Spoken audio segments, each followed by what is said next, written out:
안녕하십니까, 찐농입니다. 26년 2월 20일 오늘은 가수원 동계관리 요령에 대해서 강의를 시작하도록 하겠습니다. 먼저 설 연휴가 지났습니다. 다들 잘 보내셨는지 모르겠습니다. 우리 찐농 시청하시는 농가 여러분들 댁내 새해 복 많이 받으시고 더욱더 건강하시길 고대합니다. 예, 강의 시작하겠습니다.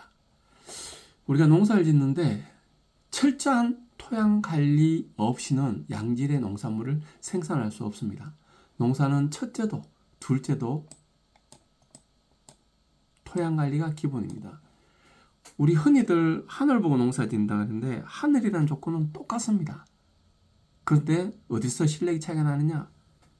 땅이라 그러는데 땅보다는 땅에 무엇을 넣느냐? 넣어야 될 것과 넣지 말아야 될 것이 있는데 무엇을 넣느냐에 따라서 실력 차이가 아주 크게 난다. 느끼시죠? 예. 이 표는 제가 누누이 말씀드린 표인데 이 세로축은 수량을 의미하고 이 가로축은 식물 조직의 양분 농도, 즉 비료 양을 의미합니다.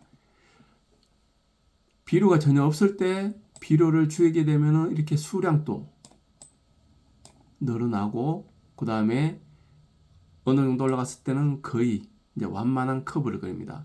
이제 이 큰 커브를 그리는 게 심각한 결핍 증상을 의미하고 완만한 커브는 경미한 결핍 증상을 의미합니다. 그 다음에 이 부분은 최적 범위를 의미하고 이 부분은 가행 소비, 그리고 커브가 떨어지기 시작하는 이 표현을 우리는 독성 범위라는 표현을 씁니다.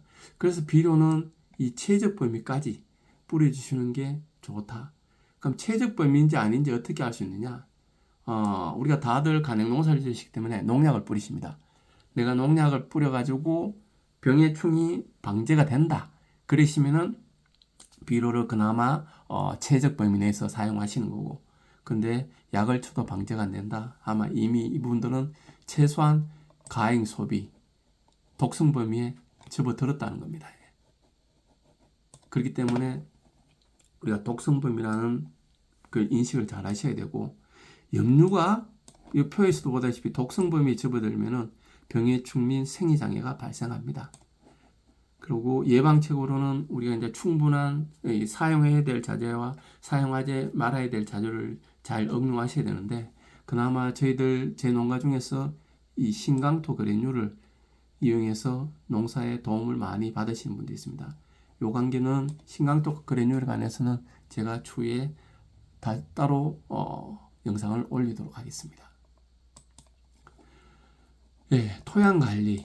이 뿌려야 될 거는 퇴비 유박 위주로 살포를 하셔야 됩니다. 그리고 이놈들은 바로 흡수되지 않고 분해되는데 시간이 소요됩니다. 예전에는 한 2개월 정도 되면은 땅이 좋았을 때는 2개월 정도 되면 퇴비나 유박이 식물이 먹을 수 있을 정도로 바뀌어서 됐는데 지금은 최소 3개월 이상 걸립니다. 그래서 언제 뿌리셔야 되냐 그러면 퇴비나 유박을 수확 후에 단풍 드는 시기에 뿌리셔야 됩니다. 아직까지 뿌리시지 않으셨던 분들은 오늘이라도 내일이라도 하루라도 빨리 뿌리시는 게 가장 중요합니다. 앞표에서도 말씀드렸다시피 화학비료의 살포 여부는 뭐다? 농약 살포를 했을 때 병의 충이 방제가 가능하신 분들은 화학비료를 살포하셔도 되지만서도 그렇지 않으신 분들은 살포를 하시면 안 됩니다. 우리가 비료에 대해서 잘못하고 있는데 비료가 가하면 줄여야 된다는 표현이 아니고 무조건 뿌리시면 안 됩니다. 왜? 이 비료는 내 밭에 있는 비료는 식물의 뿌리가 흡수하지 않으면 그 비료는 계속해서 남아있고 이 비료 농도가 높으면 뿌리를 말린 뿌리에 손상을 줍니다. 그래서 이제 병의 충이나 생리장애가 발생하는 거고 우리가 흔히 말하는 무슨 결핍 증상이 나타나는 것도 뿌리틀이 식물의 뿌리가 손상됐다는 걸 의미하는 거지 비료가 없다는 것이 아니라는 것이죠. 여기 대해서 대부분의 분들이 잘못 알고 또 잘못 가르치고 계시는 것이 상당히 이 체계를 잡는데 어려움이 많습니다. 그 중에서 제일 뿌려서는 안 될 게 뭐냐? 바로 이 석회, 한자로 쓰면 석회고요. 영문으로 쓰면 칼슘입니다. 석회나 칼슘이나 똑같은 표현인데 석회 다르고 칼슘이 다르다고 이렇게 표현을 하십니다. 석회 시용을 절대로 하시면 안 됩니다. 토양이 산성화되는 원인은 석회를 뿌리지 않아서 산성화가 된 것이 아니고 화학비료 사용 과다해서 산성화가 된 것입니다. 그래서 첫 번째로 하셔야 될 거는 화학비료를 사용하지 마셔야 되고, 그리고 석회도 뿌리시면 안 됩니다. 우리가 이제 석회를 어디 쓰는지 한번 볼게요. 사람이 죽으면 묘를 만듭니다. 여기에 석회를 뿌리시거든요. 왜? 뿌리 두르지 말라고, 아카시아 나무 뿌리 두르지 말라고 이 석회를 뿌리고 있습니다. 그렇기 때문에 산성을 해결하기 위해서 석회를 뿌리시는 방법은 잘못된 방법이다. 그렇기 때문에 석회를 뿌리시면 안 되고, 계속해서 유기물을 충분히 넣어가지고 유기물에 의해서 이 뿌리가 잘 내려가고, 그러면서 뿌리가 흡수를 함으로 해가지고 이 비료를 조금씩 소물해서 산성을 중성을 바꾸는 그런 정확한 방법을 쓰셔야 됩니다. 어떤 방법을 쓴다 그래도 하루 만에 이렇게 빠른 시간대에 될 수 있는 방법은 없습니다. 그나마 조금 도움이 된다 그러면은 이 볏짚을 넣으시는 방법이 가장 좋습니다. 볏짚. 그리고 이제 아까 말씀드린 신강토 그래듈, 볏짚, 이 퇴비 유박을 살포했을 경우에 토양 산성화를 가장 빠른 시간 내에 당길 수 있다는 거 명심하시면은 농사 지으시는데 도움이 되실 겁니다. 이 작물의 뿌리가 하는 역할이 뭐다 그랬죠? 뿌리가 양수분 흡수와 모체를 지지하는 역할을 합니다. 근데 이제 비료의 성질을 보면은 질소인산가리, 화학비료가 이제 질소인산가리, 미량요소가 있는데, 표현을 보면은 녹는 성질에 따라서 가용성이냐 수용성이라는 표현을 쓰고 또 구용성이라는 표현을 씁니다. 가용성, 수용성이라는 이 표현은 뭐냐 그러면 질소가 해당이 됩니다. 물에도 녹을 수 있고 흡수가 용이하다. 그 다음에 구용성은 뭐냐면 질소를 제외한 나머지 성분들은 다 돌가루입니다. 강물질이라 그러는데 이놈이 강물질이기 때문에 어떻게 먹는다? 산성의 물질에 의해서 녹습니다. 산성의 물질에 의해 녹여서 먹게 됩니다. 그래서 이제 구용성이라는 용의 성질을 가지는데, 식물 뿌리 중에서 구용성, 거기에 산성의 물질이 나오는 부위가 있습니다. 그게 바로 뭐냐 그러면 뿌리털이 되는 겁니다. 뿌리털. 그래서 뿌리털에서 양분과 수분을 흡수한다는 우리가 표현을 쓰는 것이거든요. 그래서 뿌리털이 중요합니다. 뿌리털이 손상이 되면은 질소 외에는 흡수가 안 되기 때문에, 그래서 일부 사람들이 말하는 결핍을 의미하는데, 토양 내 밭에 비료가 없어서 결핍 증상이 나는 게 아니고 뿌리털이 손상이 된 거지, 결핍하고는 의미가 다르다는 겁니다. 근데 뿌리털이 손상이 되는 이유는 뭐냐 그러면 비료가 많기 때문에 뿌리털이 손상이 됩니다. 즉 무슨 말이냐, 이 삼투압이라는 걸 아시는 분은 아시는데 쉽게 설명드리면은, 우리가 김장할 때 배추에다가 소금을 뿌리면 어떻습니까? 소금에서 그 배추에서 물이 빠져나오는 겁니다. 그러면은 토양 중에서 뿌리가 내려가면은 똑같은 원리입니다. 토양이 짜기 때문에 뿌리에 있는 수분이 빠져나가서 뿌리가 말라 죽는 것입니다.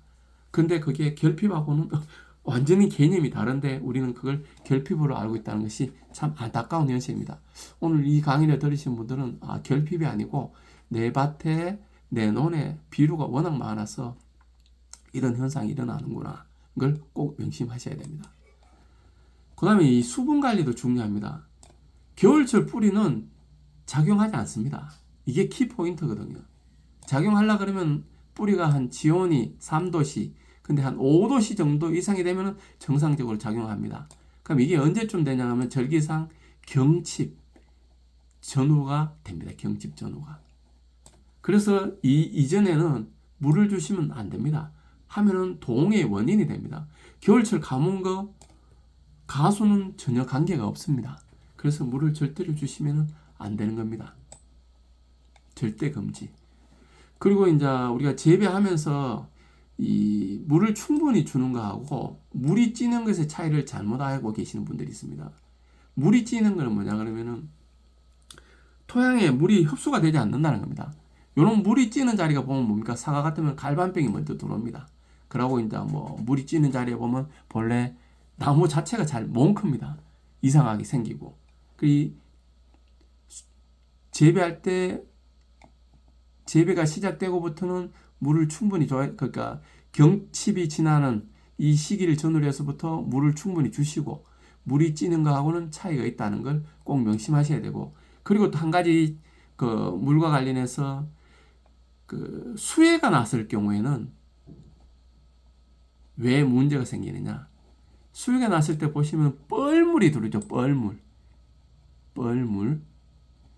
뭐냐? 이 항토물이 아주 미세한 항토물이 이 물과 같이 내려오므로 해가지고 식물체에 닿으면 어떻게 되냐면은 그 항토물의 이 미세한 입자들이 뿌리나 식물 표면에 붙어가지고 이 뭐랄까 조직 내에 조직을 막아버립니다.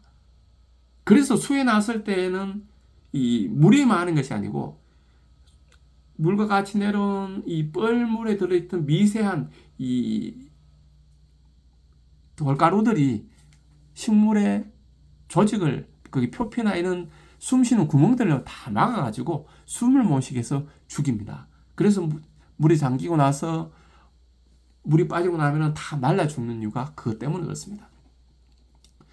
토양 잎단화가 파악이 돼가지고 물이 토양내로 흡수가 되지 않는 것이 이제 물이 찐다는 것이 표현이 되는 것입니다.